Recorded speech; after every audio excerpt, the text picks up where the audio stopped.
ಎಲ್ಲಾ ಹಾನಿಯಿಂದ ಕೂದಲನ್ನು ರಕ್ಷಿಸುತ್ತೆ. ಬರೀ Amrit noni reach root premium hair oil. ನಾವು 21ನೇ ಶತಮಾನದಲ್ಲಿ ವಾಸ ಮಾಡಿದ್ದೀವಿ. 21ನೇ ಶತಮಾನದಲ್ಲಿ ನಾವು ಇದ್ದೀವಿ. ಈ ಒಂದು ಶತಮಾನ ವಿಜ್ಞಾನ ಯುಗ, ಸ್ಪರ್ಧಾತ್ಮಕ ಯುಗ, ಅದೇ ರೀತಿ ಕಂಪ್ಯೂಟರ್ ಯುಗ ಅಂಥೇಳಿ ನಾವೆಲ್ಲರೂ ಕೂಡ ಗುರುತಿಸ್ಕೊತಾ ಇದ್ದೀವಿ.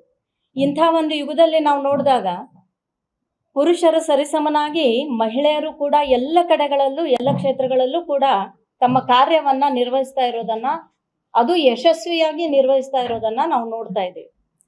ಇಂಥ ಒಂದು ಪರಿಸ್ಥಿತಿಯಲ್ಲಿ ಮೊನ್ನೆ ನಡೆದಂಥ ಹುಬ್ಬಳ್ಳಿಯಲ್ಲಿ ನೇಹಾ ಅಂತಕ್ಕಂಥ ಒಬ್ಬ ವಿದ್ಯಾರ್ಥಿನಿ, ಅವರ ತಂದೆಯವ್ರನ್ನ ನೋಡಿದರೆ ಕಾಂಗ್ರೆಸ್ನ ನಗರ ಸೇವಕರಾಗಿ, ಕೌನ್ಸಿಲರ್ ಆಗಿ ಸೇವೆಯನ್ನು ಮಾಡ್ತಕ್ಕಂಥ ಒಬ್ಬ ಪ್ರತಿಷ್ಠಿತ ವ್ಯಕ್ತಿ. ಅಂಥವರ ಮಗಳು ಪ್ರತಿಷ್ಠಿತವಾದಂಥ ಕಾಲೇಜ್ನಲ್ಲಿ ಓದ್ತಕ್ಕಂಥ ಸಂದರ್ಭದಲ್ಲಿ ಹಾಡು ಹಗಲೇನೆ ಫಯಾಜ್ ಅಂತಕ್ಕಂಥ ಒಬ್ಬ ವಿದ್ಯಾರ್ಥಿ ರಸ್ತೆಯಲ್ಲೇ ಬರ್ತಾನೆ, ಅವಳನ್ನು ನಿಲ್ಲಿಸ್ತಾನೆ, 10ರಿಂದ 11 ಬಾರಿ ಚೂರಿ ಹಾಕಿ ಅವಳಿಗೆ ಒಂದು ಭಯಾನಕ ರೀತಿಯಲ್ಲಿ ಅವಳನ್ನು ಕೊಲೆ ಮಾಡ್ತಾನೆ. ಇದನ್ನು ನೋಡಿದಾಗ ನಮ್ಮ ದೇಶದ ಅನ್ನೋದಕ್ಕಿಂತ ನಮ್ಮ ಕರ್ನಾಟಕ ರಾಜ್ಯದ ಮಹಿಳೆಯರಿಗೆ ಯಾವ ರೀತಿ ಸುರಕ್ಷತೆ ಸಿಗ್ತಾ ಇದೆ ಅನ್ನೋದನ್ನು ನಾವು ನೋಡ್ತಾ ಇದ್ದೀವಿ. ಈಗಿರುವಂಥ ಕಾಂಗ್ರೆಸ್ ಸರ್ಕಾರ, ಅದರ ಮುಖ್ಯಮಂತ್ರಿಗಳಾದಂಥ ಸಿದ್ದರಾಮಯ್ಯ ಅವರಿರ್ಬೋದು, ಉಪಮುಖ್ಯಮಂತ್ರಿಗಳಾದಂಥ ಡಿ ಕೆ ಶಿವಕುಮಾರ್ ಅವರಿರ್ಬೋದು, ಗೃಹ ಮಂತ್ರಿಗಳಾದಂಥ ಪರಮೇಶ್ವರ್ ಅವರಿರ್ಬೋದು, ಇವರು ಎಲ್ಲರೂ ಕೂಡ ಇದಕ್ಕೆ ಜವಾಬ್ದಾರರಾಗ್ತಾರೆ. ಯಾಕಂದರೆ ನಮ್ಮ ನಾಡಿನಲ್ಲಿ ಮಹಿಳೆಯರ ಮೇಲೆ ಇರ್ತಕ್ಕಂಥ ಸುರಕ್ಷತೆ, ಯಾಕಂದರೆ ಎಷ್ಟೋ ವಿಷಯಗಳು ಈ ಸರ್ಕಾರ ಕರ್ನಾಟಕದಲ್ಲಿ ಅಸ್ತಿತ್ವಕ್ಕೆ ಬಂದು 10 ತಿಂಗಳಿನಲ್ಲಿ ಅನೇಕ ಇಂಥ ಹೃದಯ ವಿದ್ರಾವಕ ದೃಶ್ಯಗಳನ್ನು ನಾವು ನೋಡ್ತಾ ಇದ್ದೀವಿ. ಅದು ಮತಾಂಧರಿಗೆ ಒಂದು ಕುಸಲತನ್ನ ಕೊಟ್ಟಂಥ ರೀತಿಯಲ್ಲಿ ಇವತ್ತು ಬೇರೆ ಬೇರೆ ಕಡೆಗಳಲ್ಲಿ ಬೇರೆ ಬೇರೆ ರೀತಿಯಲ್ಲಿ ಅನ್ಯಾಯ ಆಗ್ತಾ ಇದೆ. ಯಾಕಂದ್ರೆ ನನ್ನ ಜೀವನದಲ್ಲಿ ನಾನು ಮಾತ್ರವಲ್ಲ, ನನ್ನ ಕೂದಲು ಕೂಡ ಆಗಿರ್ಬೇಕು ಸ್ಟ್ರಾಂಗ್ ಅಂಡ್ ಸ್ಟೈಲಿಶ್. ಬರೀ Amrit noni reach root premium hair oil ನೊಂದಿಗೆ. Rich root premium hair oil. ಒಬ್ಬ ಹೆಣ್ಣು ಮಗಳು ಅಂತಂದ್ರೆ ನಾವು ನಮ್ಮ ನಾಡಿನ, ನಮ್ಮ ಮನೆಯ ಭಾಗ್ಯಲಕ್ಷ್ಮಿ ಅಂತ ಹೇಳ್ತಾ ಇದ್ದೀವಿ.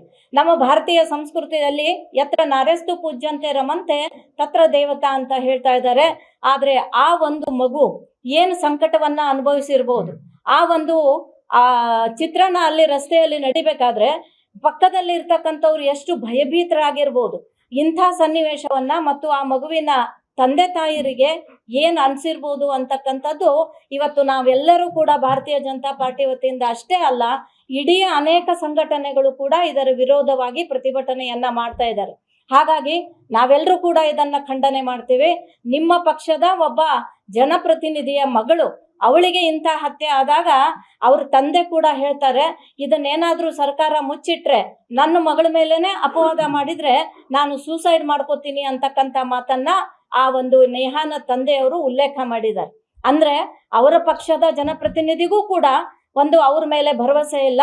ನನ್ನ ಮಗಳ ಮೇಲೆ ಏನಾದರೂ ಅಪವಾದ ಹಾಕಿ ಆ ಫಯಾಜ್ ನನ್ನ ರಿಲೀಸ್ ಮಾಡ್ತಾರೇನೋ, ಅವನಿಗೆ ಶಿಕ್ಷೆಗೆ ಒಳಪಡಿಸೋದಿಲ್ಲೇನೋ ಅನ್ನುವಂಥ ಭಯ ಅವ್ರ ತಂದೆಯಲ್ಲೂ ಕೂಡ ಕಾಡ್ತಾ ಇರೋದು ನಾವು ನೋಡ್ತಾ ಇದ್ದೀವಿ. ಅನುಕ್ಷಣದ ಸುದ್ದಿಗಳಿಗಾಗಿ ವಿಸ್ತಾರ ನ್ಯೂಸ್ ಯೂಟ್ಯೂಬ್ ಚಾನೆಲ್ ಸಬ್ಸ್ಕ್ರೈಬ್ ಮಾಡಿ. ಹೊಸ ಸುದ್ದಿಗಳ ನೋಟಿಫಿಕೇಶನ್ಗಾಗಿ ಬೆಲ್ ಐಕಾನ್ ಕ್ಲಿಕ್ ಮಾಡಿ. ಲೇಟೆಸ್ಟ್ ಅಪ್ಡೇಟ್ಸ್ಗಾಗಿ www.vistaranews.com ವೆಬ್ಸೈಟ್ಗೆ ವಿಸಿಟ್ ಮಾಡಿ. ಅಂಗೈಯಲ್ಲೇ ಜಗತ್ತಿನ ಸುದ್ದಿ ತಿಳಿಯಲು ವಿಸ್ತಾರ ನ್ಯೂಸ್ ಕನ್ನಡ ಆಪ್ ಡೌನ್ಲೋಡ್ ಮಾಡಿ.